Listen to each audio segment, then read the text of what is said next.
Hi, and welcome to Cindy's Creative Corner. I'm going to be helping you with a tutorial tonight to make a scalloped edge square with our scalloped edge hole punch. So you can make this at pretty much any size that you want to, but for my project tonight, I'm just going to make it into a small square. So I just have a small piece of old olive cardstock, and I've got my scallop edge punch here. Now to start, I'm going to be beginning at the very top of my paper, and normally you would just stick your paper in and start wherever you wanted to, but I'm going to be beginning at the very top, and I'm going to go in 1/2 so that my paper starts right in the middle of this edge right here. So that's my starting point. So here's my first punch. Give that a good squeeze, and that's what your first punch is going to look like, and you'll just have that little tag that's going to fall off later. And I'm just going to follow this down all the way to the bottom edge. And I think that for this project, I'm going to have a total of 8 scallops for my square. You can actually do rectangles with this too, just depending on what size that you're looking for.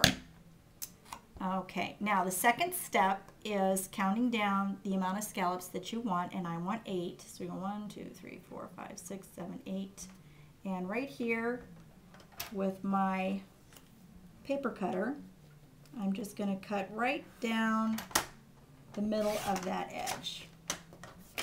So that's my first part. So that's step 2. Now step 3, you're going to, and this is a little bit tricky, and I hope that we can see this, we're going to line up this piece right here with the top circle of the punch, and then I'm going to have all of my other circles just below the straight edge, so just below, so that you don't get a flat circle, and then punch. And now we have our completed edge, and we're just going to follow that down, lining it up and making sure that we're far enough away from that edge that we don't get a flat circle, and punch again. And then one more should do it on this side. And lining that up. Takes just a second sometimes to do that. And take your time so that you don't get that flat side. Okay, and then counting down 8 again. 1, 2, 3, 4, 5, 6, 7, 8. And my cutting line. And we're just going to follow this all the way around and do the same thing all over again here.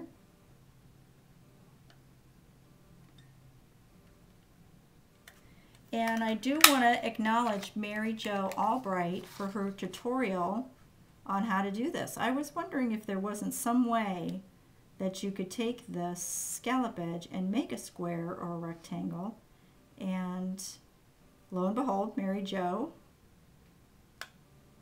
provided us with a tutorial. So thank you to her, and I get to teach you how to do it also. 1, 2, 3, 4, 5, 6, 7, 8. It should be exactly even. Empty out my little scraps there. And then for our last side,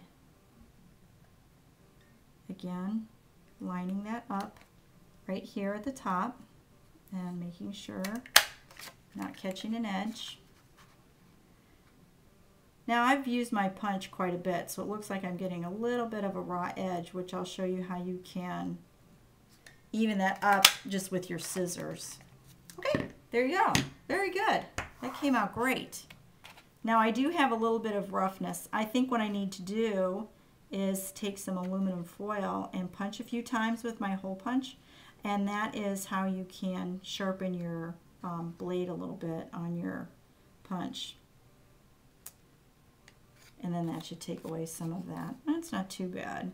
If you want to, you can also grab this and peel it off the back.